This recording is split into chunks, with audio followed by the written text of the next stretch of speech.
والا من که ادعایی ندارم، ولی بریم با هم بسازیم.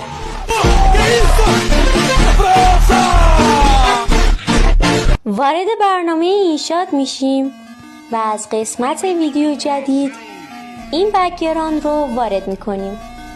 میایم از قسمت PIP این عکس های پیراهن که داخل چنل تلگرامم براتون گذاشتم رو هم وارد میکنیم.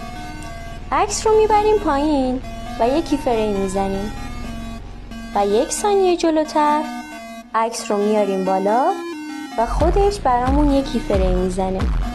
میایم از قسمت موسیقی این موسیقی که داخل چنل تلگرامم براتون گذاشتم رو وارد میکنیم. پشتبند این عکس دوباره از قسمت PIP پیرن بعدی رو وارد میکنیم. تایم هر پیراهن باید روی نیم باشه.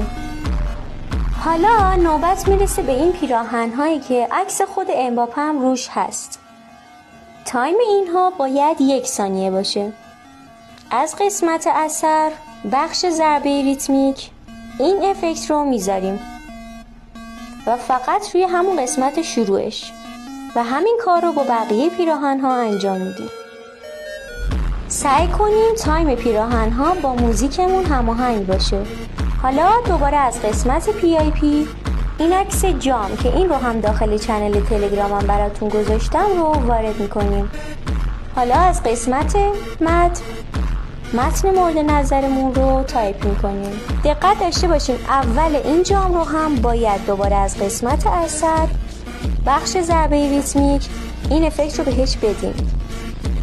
حالا قسمت دوم اسمش رو تایپ میکنیم. حالا از قسمت PIP این عکس های بدون بک‌گراند امباپه رو وارد میکنیم. اول از همه امباپه رو از کادر خارج میکنیم، یکی فریم میزنیم و 0.5 ثانیه جلوتر امباپه رو میاریم وسط تصویر و خودش برامون کی فریم میزنه و با عکس های بعدی امباپه هم همین کار رو میکنیم.